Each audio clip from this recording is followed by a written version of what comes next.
Hi everyone, and welcome to Priority Zero, a lead dev engineering leadership podcast. I am your host, Scott Carey, and today I'm joined by Dan Blundell from Gymshark. Dan, thanks so much for being on. Can you tell us a little bit about what you do? Hey Scott, yeah, of course. I'm the engineering director at Gymshark, so I look after pretty much anyone that writes code at Gymshark. So that's everything from e-commerce, D2C websites, native mobile apps, backend systems integrations, data engineering, reliability, quality, data science. So it's a really broad role, and yeah, it's fantastic to be a part of it. Big old remit. For people who don't know about Gymshark, tell us a bit about Gymshark. So Gymshark's a very community-driven brand. We've been around about 13 years now, founded by Ben Francis. He's still CEO, very close to the product process. Community-driven online brand, D2C. It's kind of one of Britain's, or the UK's been fastest growing brands and has been for a number of years now, but is across the globe in terms of territories. And we kind of blend a big investment in high quality sportswear product and a big investment in community. So how do we bring together people and their fitness journey? And the mission is really about uniting that conditioning community. Nice, and you're repping a Gymshark hoodie as we speak. Of course. Yeah, absolutely. So I want to come back to that, and I really want to hear about that kind of crazy broad remit that you have in your current role and how you manage that. But before we do, I want to go all the way back. So when did you become interested in software and software engineering? This is going to show a little bit of my age now, but probably around the MySpace era. Yeah. We've had a lot of people on the podcast that are like, I was basically programming a Commodore with BASIC, so they're going to hate you. Yeah, awful. So I played games really early on as a kid, but really in terms of writing code, making changes with computers and being able to do things, it was probably the MySpace era. It was very accidental. I was studying music. Yep. And I was playing in bands, and bands wanted websites and wanted their MySpace pages to look cool and all these kinds of things. So started doing that. Turns out I was someone who could figure that out pretty quickly. Didn't realize I was. So I did. And I kept doing that. And the more I kept doing that, and the more I kept doing that, the more bored I got and troubled I got with traveling around in a van all the time, and realized I couldn't hack that anymore. And there probably wasn't the money in it that I'd hoped to be able to. It just wasn't the experience you kind of expected to after probably doing it for a few years. Yeah. And I didn't give up being a musician necessarily, but it didn't become my goal anymore. And I actually started in a customer support role, customer service role, and started automating my job away because it was just really silly. I had to log into 5 different systems and look up customer details. And I figured a way to automate that process. And I was quite lucky because I got picked out of that team and got asked to go and work on a systems implementation. No idea what I was doing. And then people started asking me to figure out technology for them. So I taught myself to code, built websites for local sports teams and bands and all this kind of stuff, and progressed from there. And eventually ended up in a sort of very junior software engineer role without ever really feeling like I was a software engineer at that time. Yeah. And pretty much just said yes to everything beyond that. I just kept saying yes and kept saying yes and kept saying yes. What was your instrument? I played drums and percussion, but I played across jazz, orchestral, I played for theatre shows, and I played in the more traditional grotty pub in the back end of Camden somewhere. Nice. I tried to learn drums once. I would have loved to have been a drummer, but I was not good at it. I loved it, still do now. So yeah, it's one of those lost loves. And then the same question, but with a different flavour. What was your programming language when you first came into it? PHP, because it was free and easy. And you could write really bad code and it somehow worked. I think that's probably still true today, but a lot of people are going to hate me for saying that. I love that. We're keeping that in. So who took that first chance on you? Obviously, as an untrained, self-trained developer, you kind of landed that first role. Who was it who took a shot? So it was actually sponsorship from the head of customer service at the time. So I was working in a customer support role, and they saw me as someone who was just not behaving like everyone else in their team. Everyone else in their team was there to do the customer service role, and I was just trying to get rid of as much of the customer service role as I could while still being nice to people. And they were the one that made the introduction to people that worked in the IT department at that point, and then I kind of moved across. They sponsored me to effectively be someone who knew about the business domain, about customers. I'd spent a lot of time talking through their problems and said, well, This person kind of also understands technology. And the more time I spent in that, the more I realized actually this was incredibly interesting. There was always different problems to solve, and actually this is where I was going to spend more of my time. Yeah. There's actually someone really unexpected who I, at the time, very young Dan, didn't even realize they knew my name. Yeah. And yet at some point someone had had a conversation to go, I think you'd be great over here, which I think I do on some level carry that with me now to try and make sure that that shows up in how I lead teams and how I work with people. Yeah, and so then how did you kind of learn on the job? Did you, once you were put in that position, once you were given that opportunity, did you start thinking, oh, I need to do some more formal training here? Did you start to just learn on the job? Did you start to like do stuff in your spare time? How did you kind of bridge that gap? Oh, I'd love to say it was a really like conscious effort to structure it. No, I just did it because it was cool and it was interesting, it was fun. And it was at a time when it was before public cloud was a thing. It was before the internet was it was gathering momentum. Again, MySpace era was like probably the first thing where it became something more than just looking up information and leaving it alone. It was much more, it became a lot more transactional, interactive. So that emergent part, it was such an interesting, such a fast-paced time, even compared to today, I think, that the natural curiosity was the thing driving me. I wasn't heading to any particular destination. I was just scratching each itch as it came along and keeping going. I think that's the spark, isn't it? I think that I remember in sixth form, when blogging had become a big thing, I was an aspiring writer and I tried to set up my own WordPress, and I found that agonizing and basically just immediately gave up, which is why I'm not an engineer. And I think that the people who don't immediately give up and think, oh no, I just need to keep going with this, I can fix it, and you get that satisfaction from it. I think that's where you know that actually there's something probably in this. Was that what you got with MySpace and PHP and that? Pretty much. It was, I can do this thing and this change happens. And I think there's a strange familiarity for me from the off, probably quite lucky thinking back. It matched the way my brain worked. And I don't feel like I ever had to, that moment in the Matrix where Neo just sees the code and kind of sees through it. It never felt like I was having to see through something. It always sort of made sense. So the thing I think struggled with more was helping other people understand how things worked, because I had to then learn how to explain that and how to walk them through it, and because it was such a kind of natural fit for how I saw the world. So I never really struggled with that bit. And it was that thing of I never thought about giving up. I just wanted to know what the next sort of layer of the puzzle was. Yeah, we had Nick Means on the podcast recently, and he was talking about kind of helping people identify their own superpowers. And he was like, it's really difficult because often people don't recognize them because it's just easy for them. And then it's your job as a manager or as a leader to be that thing that you're finding easy isn't easy for other people. So you need to be able to kind of explain that to people. It seems like you went through a similar thing. Yeah, exactly that. It's actually, I think, a big step in, say, a leadership journey. I think way more than, or it's certainly featured a lot more in a leadership journey than it is in an IC or an engineering journey.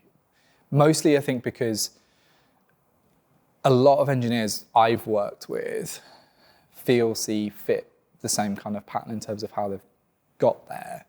But it's also not necessarily a conversation that comes up that much.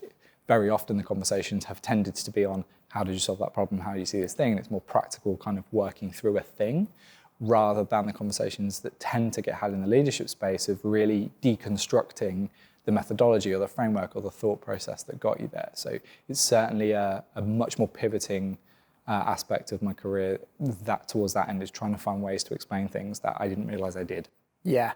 And there's probably a huge vista between that and your current role as Director of Engineering at Gymshark, but let's try and traverse it. So what happened in that period there?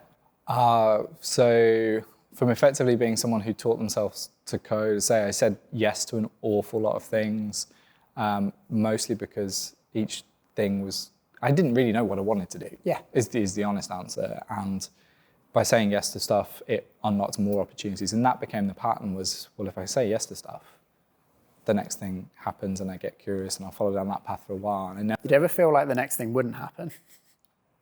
No. Good. No, because the the problems I was trying to solve along the way were just as much about how much I was learning as what I was doing for whoever I was working with or for anything else. I think the most surprising turning point that crept up on me more than anything else was the day I realized I was a manager. Yes. And that actually happened initially at an e-com agency, but I didn't really acknowledge it at the time. And it was when I went into, this is a strange transition, and I can't really explain why either, but moved into government, public sector, and working in that kind of environment. And it was that journey of an accidental manager that was a lot more enlightening and surprising for me, because I didn't notice it. It was kind of the notion of like boiling a frog, like put it in the cold water and it got stand up. Like I suddenly looked around one day and I had all these people sort of looking to me for answers or to direct them, and I'd been doing it for a while. Yeah. But it was a very natural progression of taking on more projects and everything else. So the more specific version is I moved from e-com agency into public sector, and I worked with local authorities, the NHS, central government, to solve a heap of problems around what we called at the time service design. It was much more, especially in that sector, it was like end to end. Of problems to solve. Yeah, and it wasn't, we wanted to change the narrative. It was a big help having worked in e-com, because it was going into a space in public sector that people were so focused on big technology projects and implementing tech to solve things. And there hadn't been enough time spent on what was the end-to-end service, what was the customer experience. And we were bringing these, not new concepts, but new concepts to that sector and working through those. So I built out teams working with a local government shared service and working with NHS and care providers and all these kind of things to navigate end-to-end services that were incredibly complex, mostly about politics and people and regulation, with like a sprinkle of technology. Mm-hmm. But the biggest, you go back to like the superpower element, the biggest superpower we didn't realize we had as a team in that space was we knew how technology works. We knew what it was possible, like what it was possible to do with it, but we weren't selling that. We weren't advocating for that. We were advocating for better service design. Yeah. And then underneath, we were playing the kind of long game of, well, we can automate all these things as long as we understand them and as long as we protect the customer and everything else. And I probably learned more in that 7-year period than I think I probably ever realized I did. Yeah. But along the way, I built a team from 4 people to 65-ish. Okay. So you did a lot of hiring. Did a lot of hiring, but quite slowly. It was over about a 4-year period. And then I had to learn an awful lot about how to then divvy up that team, split it, scale it back down. So I did redundancies, change, working with people teams, and really learning how a business operates. And at the end of that period, the tail end of that period was COVID, and then the kind of year after, which I'm sure has probably come up a lot on this podcast on previous occasions about the impact that's had on people, changes and decisions. At the end of COVID, especially working in that sector, we rebuilt a lot of the test and trace stuff because it was terrible. We had to rebuild the entire thing in about 3 weeks, so it actually worked. So you were working on all that? Well, we worked on parallel versions. The central version that was done, people tried to use. I don't remember. People tried to use, and it just didn't really make any sense. It didn't work. It was rushed and nonsense. Yeah. The data was terrible and all these kind of things. So we rebuilt a local version for a specific region of the UK, and we rolled it out there within a sort of 3 to 6 week period to try and compensate for that. We linked up with the care system. We provided volunteer services, all with very fast-paced, very unpublic sector working of technology. I genuinely was just exhausted by the end of that. I think I did 8 months working at that pace in that environment, but it was the emotional drain. It was the emotional drain that accumulated more than anything else. Was the software I'm building at this point determines whether people live or die. And for that period of time was too much. It's too much pressure. It was too much over that intensity with that little support and everything else. And again, one of those days where you get up, look around and go, I didn't realize what I was actually dealing with, what I was carrying, and what I'd learned. But that was a later probably reflection than anything else. Yeah. It was more, I'm not doing a great job here. I need to do something for me. I spent 7 years doing this because of the public good I can do and the skills I can bring and all this kind of stuff. It became I need to look after me for a little bit. So I'm going to make a decision and try and go and work somewhere fun. So I went somewhere fun. And Gymshark was a place that as soon as I researched what it was really about. Because you see it in the news, you see the brand and everything else, but I did my research on who the company was and what it stood for. And the values of Gymshark, plastered on the walls but lived every single day, stuck out a mile compared to a lot of other companies I was looking at going working with. Yeah. And that for me was the big draw, was I need something fun, but more importantly, I need something that I believe in, about how that brand is run. And Ben and the whole team at Gymshark live and breathe it every single day, and I don't see that many places. So it was a wonderful experience, even through the hiring process. And that reassured me that actually they've kind of walked the talk of, this isn't just something we've slapped on a wall or used for brand marketing, this is real. Yeah. And I went in as head of core engineering, which is essentially back-end integrations and infrastructure. It was fun, it was stuff I was familiar with, but I was absolutely terrified. Because I'd worked in public sector, which has a reputation for being slow, regulated, politicized, confused, and just doesn't work. I kind of walked in on day one and was like, what on earth can I help this brand do compared to what I've been doing? 3 months in, I was like, actually, there's an awful lot here about the pace at which this brand is scaling that I've already been on the other end of and know how to do a lot of these things at scale. So a lot of the past couple of years has been navigating that scale-up journey. And about 2 years ago, I got the opportunity to kind of put myself forward for the engineering director role, and was successful in doing that, and have kind of not really looked back since. What's been the biggest change going into that director role from your previous role? Biggest change is how something, to be honest, is something I've only really recognized in the last 6 months, is just how impactful I can be if I look out and across the whole company rather than focusing on what tech and what engineering do. There's that feeling you can kind of get drawn into very quickly of just running on that infinite treadmill. Like, you just keep going, it doesn't matter how much you deliver, it will never be enough kind of thing. That shift of going, do you know what? I need to create the capacity where that just happens, and create my own personal capacity to look up, out, and support my peers, other directors in other departments, the exec team. How do I go and work with them to help understand what their real needs are? And how do we change up and prepare for what's coming? Yeah. That shift for me was probably the most jarring, surprising, and again, crept up on me a little bit. When you made that realization, maybe you're still making that realization, what did you go and consciously do to try and correct for that? I went to the VP of marketing as a first port of call and just asked for feedback. Yeah. And I was... Scary thing. Yeah, it was one of those... And the reason I went to Carly, who's now our chief digital officer, she was VP of marketing at the time, and I said to her, like, the reason I'm asking you is because you're probably the person I've worked with the least, and that seems like an error.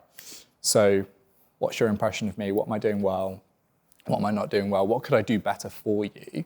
And let's have that conversation. And she was absolutely phenomenal because she took the time.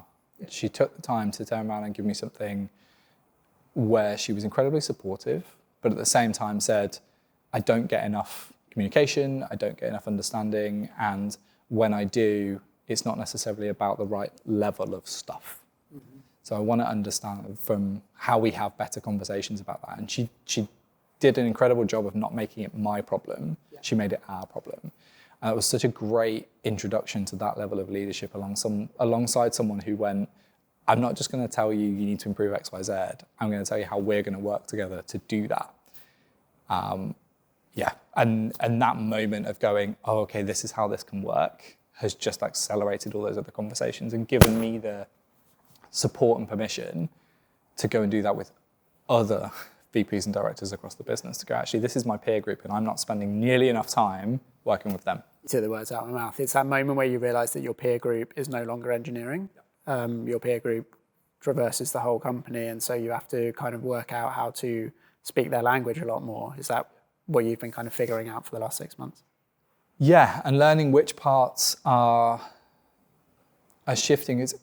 There's something I observed around things like job descriptions in tech, and a lot of the time you see this line, which is understands how to explain technical concepts to non-technical people, and I'm like, that's such a fallacy. And a bit patronizing? It is, and it's also, I think if you followed that advice of these kind of levels as you're moving through and trying to work with the rest of the business, it almost promotes this idea of like, you need to go and educate people. Yeah. You don't need to educate people, you need to use your ears. Like, go and listen, and your job is to almost abstract, or I've interpreted it as, my job is to abstract that complexity in the same way that we would if we were building a piece of software. You're building something that end users can consume. You try and abstract all that complexity away so they've got this beautiful, usable experience to go with. You do the same as a leader, that explaining the technical concepts to people almost promotes this kind of false narrative around what you focus on. For me, that big shift has been, I'm just going to take in and I'm going to come and learn your part of the business. I'm going to understand what drives marketing, what drives finance, what drives the commercials of this business. And I'm going to digest that into how we make decisions and build out a framework for an engineering team so that they know how to make better decisions based on where the business is heading. Yeah. We're not sat here going, well, there's this technical constraint, or it has to be built this way, or you should care about like deployment time or anything. No, you don't need to care about that. That's our job to figure that out. It's our job to learn the business and abstract some of that complexity away to go and figure it out. And like what that also means is you get a little bit further away from engineering. And I think as an engineer, that's probably quite tough. Have you found that a difficult thing to kind of let go? I did and I didn't. I know a lot of people that have. I think I probably, again, I've had some really good support and really good inflection points in my career where people have kind of grabbed me or nudged me or read and educated myself relentlessly to a point where I spent a lot of time on myself and understanding that I could be my own biggest advocate, I could be my own biggest challenger and so on. So actually the transition of like, I've taken my hands off my keyboard and everything else was less of a challenge for me because I'd accepted that I was never going to be the best engineer, whatever that means. Whatever that means. But I had a real big strength for understanding how technology worked fairly naturally. I could work with people, which surprised myself on certain occasions. But I understood systems. I saw everything as a system. Tell me more about that. Why did you feel that working with people maybe wasn't your strongest suit? Because I made some very silly mistakes when I was much earlier in my career. I was emotional and stroppy and very teenagery for probably longer than I should have been. And that created a bit of a narrative in my own mind. It was like, oh, actually, that notion of like, people are idiots. Yeah. You know, you get in your own head about like, again, back to I've got to educate everyone on how these things are. It's a really awful mindset to be in now, reflecting back. And to then reverse that as a built narrative for the kind of earlier adult developmental years is quite challenging. So I spent a lot of time trying to just rewire how I thought about the world and what I valued and everything else, which, again, incredibly lucky to have had the feedback I did at various points in my career from people to go, just check in with yourself and really focus on that. And it can be, and I try and encourage, support others to do that now. Because I think if you can understand your own principles, your own boundaries, which is not, it sounds really easy to do, it's really, really not. And take it upon yourself to understand those things. Inflection points in your career and different challenging decisions, or what might be challenging decisions, become a lot less challenging because you know yourself, you know what you value. It's a description of like a principle stack that was used with me a little while ago. And I've held on to that, which is like, you can compromise those things, but as you move down the stack, they become easier to compromise. But the things at the top of the stack, absolutely stick to. And that goes for career decisions, company decisions, what you work on, who you hire, all kinds of things. So you almost have a priority zero for your principles. Yeah, absolutely. So this priority zero, so we like to talk about what is your priority zero right now in your role. What's that thing that's stubbornly at the top of your list? It's actually something so slightly, probably something almost more abstract than a kind of tangible deliverable. The deliverables are growing, ambitious. Brand like Gymshark is such an ambitious brand, and backs it up in so many ways, but the knock-on effect of that in terms of what my priority has become is about navigating that scale up. And I've sat so many times and tried to remind myself about how lucky I am, given how many companies don't get to the kind of scale that Gymshark is at, and certainly don't have the trajectory it's got in terms of its success and potential success. So I'm in a very privileged position to have the priority zero of figure out scaling in a very fast-moving D2C e-commerce global brand, which is not something that I think comes up many times in people's careers. So I try and anchor myself in what a privilege that can be. And I imagine that manifests itself in loads of ways, in the technology, the scaling there, in the team, in geographies, the complexity of like moving through, like all of these things are just things that pop into my head when I think about scaling. But what are the areas there that you're kind of really zeroing in on? So part of it is peeling back some of the assumptions that we've accumulated over, say, 12, 13 years. Say the Shopify store that runs, say, Gymshark UK is the same one that Ben opened 12 years ago. The test orders are still in there if you go and search for them. But things like that build up a whole set of accumulated assumptions, right? So peeling back and really checking in on some of those. We're going into new geographies, we're going into new channels, we're doing retail, wholesale at mass scale when a lot of people have been paring back from the high street, and we're going into it. So figuring out these things that Gymshark's not architected to do as an organization. As a company, it's not structured in that way. It's structured on e-commerce, online first, D2C. So retail on the high street and figuring out how to do that, whole new arm of how we do business. How do we need to engage differently? What other capabilities do we need within engineering to figure out what that looks like? And there's an awful lot of case studies on things like a lot of brands that through the .com boom and e-commerce emergence went from high street to online. So there's loads of case studies about how to do that. There's not so much out there about how to go the other way and go from online to bricks and mortar. Yeah. Wholesale, so we're doing a whole arm of wholesale and partners and this kind of stuff. And again, it's not something that as a business we have a set of capabilities to navigate. No, there's plenty of cautionary tales out there. Peloton definitely is the one that's popping into my head. Exactly. So there's so many things of like the horror stories and the kind of challenges about what can go wrong and who to work with and who not to work with. But equally, from our point of view and from my role and responsibility, it's about figuring out what capabilities we do have that we can capitalize on and which ones we just don't. And for the ones we don't, do we need to own that? Just things like, do we need to own that capability, or can we get a supporting partner who understands that much better? And the big challenge, the probably underserved challenge, is how do you help the internal conversation within the business about working more with partners in a healthy way? Because again, we're kind of such a grassroots, self-grown brand. Everything happened in-house for the longest time. So actually how to, again, avoiding the kind of cautionary tales, how do you work successfully with partners to make things happen? And how do you do it in a way where you implore constraints on those partners to do it in the way that you're going to be able to sustain that going forward? Yeah, I mean, it becomes part of your culture to do things yourself. You become a build, not a buy kind of operation. Your engineers are kind of used to dealing with things that way. So that's a difficult thing to shift, right? Yeah, and it's managing the kind of threat that comes along with that. It's like, is everything going to be out? There's trade-offs. Yeah, and it's the cultural impact that kind of goes less seen. It's much less visible. It's the tone of the conversations about what assumptions people are making in their minds, about what very innocent decisions and supportive decisions that are made in support of the whole company get played down in a very different way, which is absolutely not the truth. But if people have only got a snippet of the information and they're not supported enough with the right communication, it goes off on all sorts of tangents. So I'm learning an awful lot about how to navigate that, how to work with partners successfully, but also how to change the culture of the business to embrace that in a really healthy way.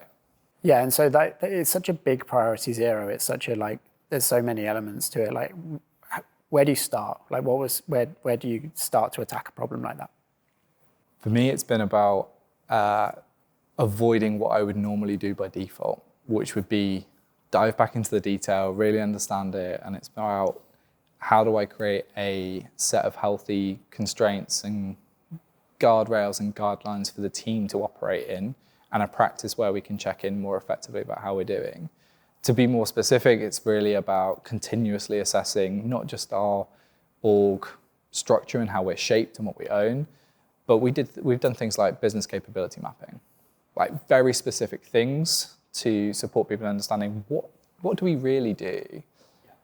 But we've tried to do it in a very like unconsultancy way and do it a very Gymshark way. Like we're going to talk about these things with real words and the real things we do that you can point at and see. Map out the business in a way that's much more tangible and map out the dependencies between those things. Where do we want to draw the lines and split things and make sure that we can grow? So understanding on a more continuous basis, are we the right shape, size, scale? And distilling that back up to the measurements for the whole company, what's truly important to our success and what can wait because it's ambitious, but we need to prepare towards it. Yeah. So it's dual tracking some of that stuff about what do we need to do today to make sure we're continuously moving and what do we need to start seeding and layering in to support the growth that we're going on. Yeah. And I know you're still hiring at the moment because I saw you post about it today. What do you look for in a hire? The things I can't teach. It varies by team, varies a role, but generally the values plays a big part in that. And the reason the values play such a big part in that is we talk about culture additive, culture fit, and realistically, if you believe in the values very authentically, that's not something you can train someone to be. Get back to principle stacks and what you might learn about self-awareness and what really matters to you as an individual. I wouldn't profess or suggest to ever try and change someone's belief or what's meaningful to them. So if there's alignment there, that's my first port of call, because the clash and the frustration that can come for that on both sides is something that's very, very difficult to unpick and unpack and support. But at the same time, it's something that makes people much more successful when they're already aligned with the tone of a business or the direction and the principle and the way in which that's going to get approached. Yeah, and how do you measure that during the process? Very good question. A lot of the time it's really about seeing if people can just talk to us honestly about what motivates them. So much is conversations like this, you start to hear and see different aspects of how people are. More tangibly, it's about examples of where they demonstrate people demonstrate decision-making around compassion and caring and supporting a community and making sure that people around them are supported in the right kind of way and they're curious and they lack blame. And those kind of aspects, can you demonstrate where that's part of your thought process in your activity? We actually do coaching through interviews as well around just trying to explore an example a little bit more deeply. So to try and avoid this, you're just not good at interviews type syndrome. And that's a really unfair way of assessing. So we do try and kind of coach people through an interview process in a way that if they've got the background, the experience, the belief, the examples, we'll try and draw them out as well. Yeah, you're not there to trip them up. You're actually there to help them along sometimes. For sure. And actually making a much more conversational process where it's appropriate to try and draw that out, because you can very easily, I think, shut off some really great opportunities to work with people because they had an off day. Totally. Just being able to draw those examples out and go, I'm going to get curious about you. Just talk to me about what your experiences are and just why you made the decisions you did. And we'll be empathetic towards that as well, right? Remembering that people don't necessarily make decisions poorly on purpose. So what information did you have at the time that sort of made you make that decision? I'm personally looking for quite a lot of honesty in those spaces as well, because I think it speaks volumes about how much thought and preparation you've done yourself about who you are, what motivates you, and what you believe in. But we try and drive that in as an encouraging statement within the hiring process, because we want to know who you are as well. Yeah. And I seem to have this conversation on this podcast a lot, but the priority zero feels really big. How do you know, how will you know when it's no longer priority zero? What needs to happen for that to come down the list? To come down the list, I think we measure teams down to not necessarily a granular level, but I think try and structure it in a way where teams measure themselves and their own opportunity. But I try and focus on the amount of headroom we've got. And if we've got a sustainable amount of headroom, it's not necessarily something that's the biggest priority at that point. So trying to match the ambition of the brand and the trajectory of the scale and the decision-making process we're going through with a sustainable amount of headroom, where if that starts to no longer be as strained at any given point, we start to be able to pare back on the amount of change we might need to implement. Can you explain that a little bit more? I'm really curious about that. So how do you kind of measure that headroom? So that headroom for me is really about the amount of capacity our leadership team have to deal with that sustained change. So right now, being completely honest, it's incredibly strained because we're going through so much change in our way. Yeah. There's not enough runway for us to be able to make those decisions at the pace we probably should be doing. We're hyper aware of that. So for me, it's then measuring the well-being of the leadership team is incredibly important. You can measure the well-being of delivery teams, and that's really like a big focus of conferences like Lead Dev and so on. Yeah. And there's so much talked about, but measuring the well-being and health of a leadership team has really got something that's become incredibly intriguing to me, and it's something I'm experimenting with to try and assess what headroom have we got to be able to build this runway of decision making to do that. Because anyone who knows me knows that I don't think these frameworks are perfect, but we do have frameworks, as you said, for measuring the productivity of engineering teams. We have Dora, we have Space, we have various others. But yeah, you're right, we don't have one for measuring the capacity of the leadership team. And if that capacity runs out, then everything grinds to a halt. Yep, exactly. So we do a process of, it's under the guise of a career check-in with all kind of my direct reports and the leadership team across tech. Career check-in actually has a section on kind of almost well-being as it is today. Like, how are you doing? What decisions have you made in the last couple of months that have been stretched? What's challenging you? What's keeping you up at night, if anything? And these kind of having those kind of conversations, assessing effectively what's our spare leadership capacity, what's our disposable leadership capacity in terms of runway. So if that starts to grow and that starts to ease too much, that starts to drop on this, because actually we've got to a kind of fairly stable place, I'll be a very happy human. Right now, that state of change is obviously stretching, and we're employing different strategies to make sure that we can keep on top of it. Yeah, I feel like you can do it short term, but like it doesn't feel like it's a short term problem. Like, so you can't just keep like charging towards that. You're going to end up hitting a wall. Yeah, and it becomes a kind of a real privileged problem to have, because actually I know there's plenty of brands and businesses out there that don't have this kind of challenge, and they're very much the opposite. But at the same time, it can not feel like that. Yeah, it can really not feel like that when you're in the middle of it. So constantly checking in with ourselves and supporting each other, and actually bringing that whole leadership team across tech much, much closer together. Over the past 6 months, I have run explicit workshops with all heads of tech, so not just engineering, across the whole of tech, directors and heads of across the whole of tech, to just bring them together. So I did group coaching sessions with all of them, initially with very little purpose other than the question of how do you want to work together? How do you want to be with each other? And it was something that came out of working with Susan Bond as my coach. And working with her, we started exploring this problem, this challenge, and got to the outcome of, well, go and try it and go and test it out. So I tried it out with my team, and I've tried it out with the wider tech team now. It's been incredibly successful at just bringing them together. One of my core principles is about people having each other's backs. But the question became, well, how do you create an environment where that is true? If I believe that's fine, but it doesn't necessarily mean that everyone's on board. So I have to do some work as a leader to create that space, to create those relationships. And group coaching became a mechanism for me to do that. So we did that, and the team has come together in much better ways as a result. And I think that's helping us all navigate a time of great ambition, great change, and great opportunity. Yeah. But in a way that without those relationships and without that commonality would be a real big struggle. Brilliant. And Dan, we finish every episode on a recommendation. So is there anything you've watched, listened to, read recently that you want to recommend? Cate Huston's book, The Engineering Leader, like Strategies for Scaling Yourself and Teams, I think it's called. If you got that right, that's very impressive. Wow.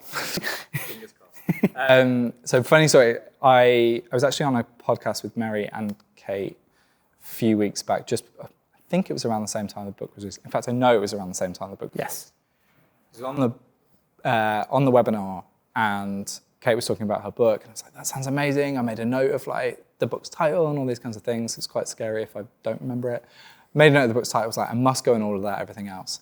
Drove home that evening, got back home, Amazon parcel on the desk, walked past it. 2 days later, picked it up. Oh, I completely forgot to see it. Opened it up, it's Cate's book. I'd pre-ordered it like 3 months before.